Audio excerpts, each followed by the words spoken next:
بسم اللہ الرحمن الرحیم۔ بخل کی تعریف۔ بخل کے لغوی معنی کنجوسی کے ہیں، اور جہاں خرچ کرنا شرعاً، عادتاً یا مروتاً لازم ہو وہاں خرچ نہ کرنا بخل کہلاتا ہے، یا جس جگہ مال و اسباب خرچ کرنا ضروری ہو وہاں خرچ نہ کرنا یہ بھی بخل ہے۔ بخل کی وضاحت قرآن کریم کی روشنی میں۔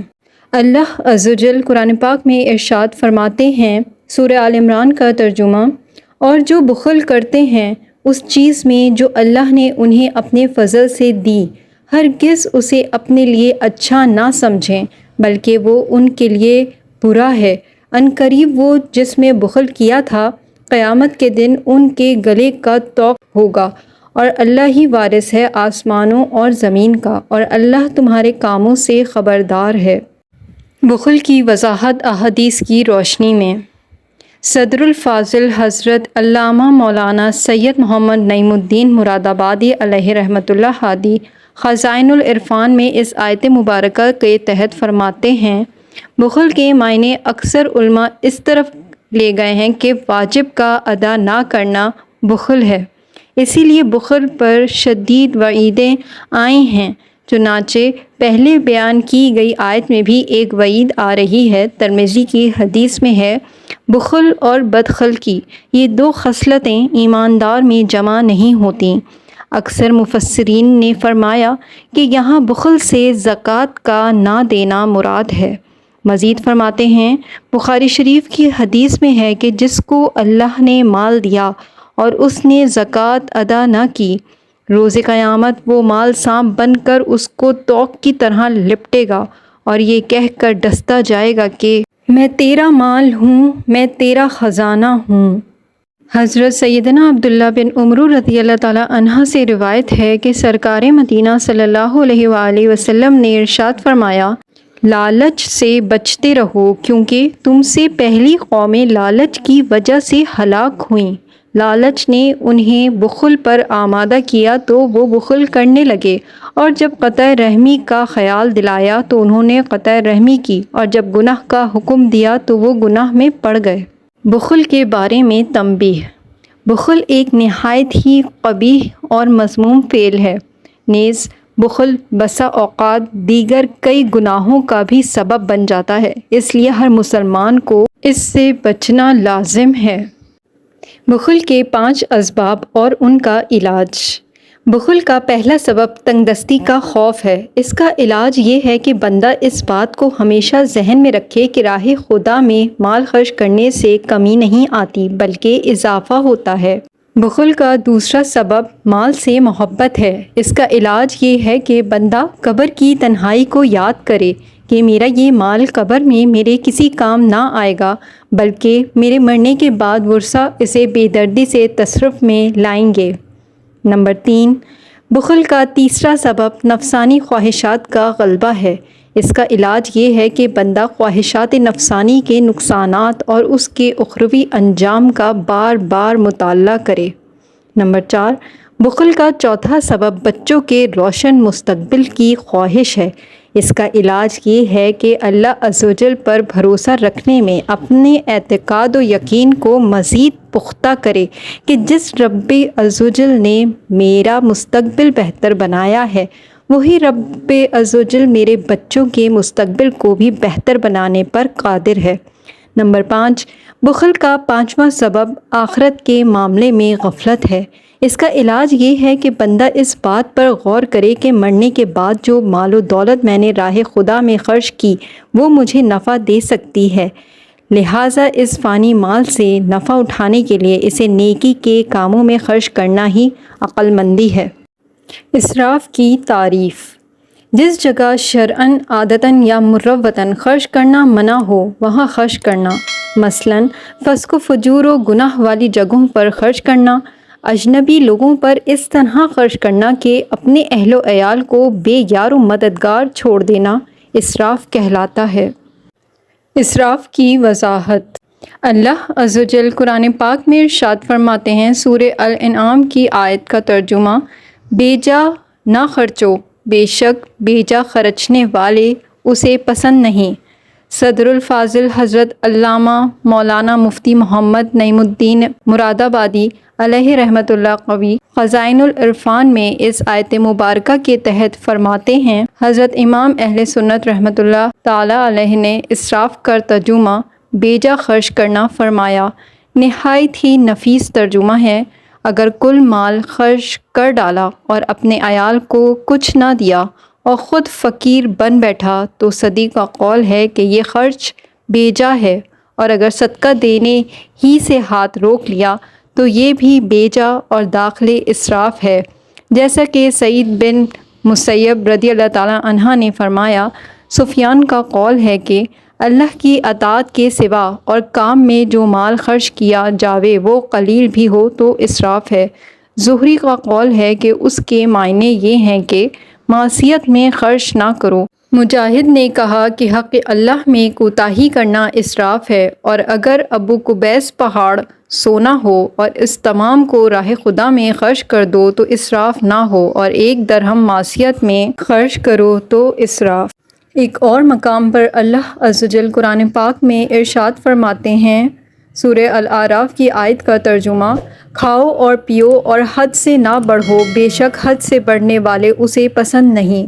صدر الفاضل حضرت علامہ مولانا مفتی محمد نعیم الدین مراد آبادی علیہ رحمۃ اللہ قوی خزائن العرفان میں اس آیت مبارکہ کے تحت فرماتے ہیں، شان نزول، کلبی کا قول ہے کہ بنی عامر زمانہ حج میں اپنی خوراک بہت ہی کم کر دیتے تھے اور گوشت اور چکنائی تو بالکل کھاتے ہی نہ تھے، اور اس کو حج کی تعظیم جانتے تھے۔ مسلمانوں نے انہیں دیکھ کر عرض کیا، یا رسول اللہ، ہمیں ایسا کرنے کا زیادہ حق ہے۔ اس پر یہ نازل ہوا کہ کھاؤ اور پیو، گوشت ہو خواہ چکنائی ہو، اور اسراف نہ کرو، اور وہ یہ ہے کہ سیر ہو چکنے کے بعد یعنی پیٹ بھر کھانا کھانے کے بعد بھی کھاتے رہو یا حرام کی پرواہ نہ کرو، اور یہ بھی اسراف ہے کہ جو چیز اللہ تعالیٰ نے حرام نہیں کی اس کو حرام کر لو۔ حضرت ابن عباس رضی اللہ تعالیٰ عنہ نے فرمایا، کھا جو چاہے اور پہن جو چاہے، اسراف اور تکبر سے بچتا رہ۔ مسئلہ، آیت میں دلیل ہے کہ کھانے اور پینے کی تمام چیزیں حلال ہیں سوائے ان کے جن پر شریعت میں دلیل حرمت قائم ہو، کیونکہ یہ قاعدہ مقررہ مسلمہ ہے کہ اصل تمام اشیاء میں اباحت ہے مگر جس پر شارع نے ممانعت فرمائی ہو اور اس کی حرمت دلیل مستقل ثابت ہو۔ اسراف کی مختلف صورتیں۔ حضرت سیدنا عبداللہ بن عمرو بن عاص رضی اللہ تعالیٰ عنہ سے روایت ہے کہ حضور نبی صلی اللہ علیہ وآلہ وسلم حضرت سیدنا سعد رضی اللہ تعالیٰ عنہ کے پاس سے گزرے جب وہ وضو کر رہے تھے تو ارشاد فرمایا، اے سعد، یہ اسراف کیسا؟ عرض کیا، رسول اللہ صلی اللہ علیہ وسلم، کیا وضو میں بھی اسراف ہے؟ فرمایا، ہاں، اگرچہ تم بہتی نہر پر ہو۔ ایک اور مقام پر ارشاد فرمایا، ہر اس چیز کو کھا لینا جس کا دل کرے، یہ اسراف ہے۔ حضرت مفتی احمد یار خان علیہ رحمۃ اللہ حنان تفسیر نعیمی پر فرماتے ہیں، اسراف کی بہت تفسیریں ہیں۔ نمبر 1، حلال چیزوں کو حرام جاننا۔ نمبر 2، حرام چیزوں کو استعمال کرنا۔ نمبر 3، ضرورت سے زیادہ کھانا پینا یا پہننا۔ نمبر 4، جو دل چاہے وہ کھا پی لینا، پہن لینا۔ نمبر 5، دن رات میں بار بار کھاتے پیتے رہنا جس سے معدہ خراب ہو جائے، بیمار پڑ جائے۔ نمبر 6، مضر اور نقصان دہ چیزیں کھانا پینا۔ نمبر 7، ہر وقت کھانے پینے پہننے کے خیال میں رہنا کہ اب کیا کھاؤں گا، آئندہ کیا پیوں گا۔ نمبر 8، غفلت کے لیے کھانا۔ نمبر 9، گناہ کرنے کے لیے کھانا۔ نمبر 10، اچھے کھانے پینے اعلیٰ پہننے کا عادی بن جانا کہ کبھی معمولی چیز کھا پی نہ سکے۔ نمبر 11، اعلیٰ غذاؤں کو اپنے کمال کا نتیجہ جاننا۔ غرض یہ کہ اس ایک لفظ میں بہت سے احکام داخل ہیں۔ اسراف کا اسباب و علاج۔ اسراف کا پہلا سبب لا علمی اور جہالت ہے۔ بندہ شرعی معلومات کے بغیر جب کسی کام میں مال خرچ کرتا ہے تو اس میں اسراف کے کئی پہلو ہوتے ہیں، لیکن اسے اپنی جہالت کی وجہ سے احساس تک نہیں ہوتا۔ اس کا علاج یہ ہے کہ بندہ کسی بھی کام میں مال خرچ کرنے سے پہلے علماء کرام اور مفتیان کرام سے شرعی رہنمائی حاصل کر لے۔ نمبر 2، اسراف کا دوسرا سبب غرور و تکبر ہے۔ بسا اوقات دوسروں پر اپنی برتری ثابت کرنے کے لیے بے جا دولت خرچ کی جاتی ہے۔ اس کا علاج یہ ہے کہ بندہ غرور و تکبر کے نقصانات پر غور و فکر کرے اور اس سے بچنے کی کوشش کرے۔ متکبر شخص اللہ عز و جل کو ناپسند ہے۔ خود رسول اللہ صلی اللہ علیہ وآلہ وسلم نے متکبر کے لیے ناپسندیدگی کا اظہار فرمایا۔ احادیث میں متکبر کو بدترین شخص قرار دیا گیا ہے۔ متکبر کو بروز قیامت ذلت و رسوائی کا سامنا کرنا پڑے گا۔ جس کے دل میں تھوڑا سا بھی تکبر ہوگا وہ جنت میں داخل نہ ہو سکے گا۔ اسراف کا تیسرا سبب اپنی واہ واہ کی خواہش ہے۔ دوسروں سے داد وصول کرنے کے لیے پیسے کا بے جا استعمال ہمارے معاشرے میں عام ہے۔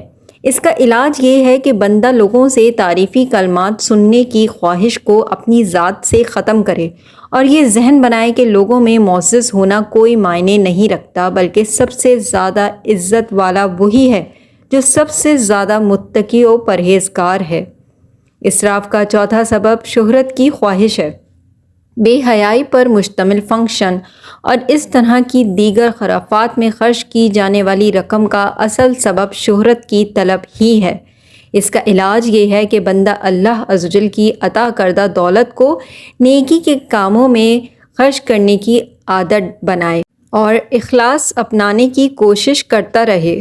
وقتی شہرت کے بدلے بروز محشر ملنے والی دائمی ذلت و رسوائی کو پیش نظر رکھے نیز یہ ذہن بنائے کہ مجھے مال و دولت خرچ کر کے لوگوں کی نظر میں مشہور ہونے کے بجائے نیک اعمال کر کے رب عز و جل کی بارگاہ میں سرخرو ہونا ہے۔ اسراف کا پانچواں سبب غفلت اور لاپرواہی ہے۔ انسان کو یہ تو معلوم ہوتا ہے کہ فلاں کام میں خرچ کرنا اسراف ہے، لیکن بعض اوقات اپنی غفلت اور لاپرواہی کی بنا پر اسراف میں مبتلا ہو جاتا ہے۔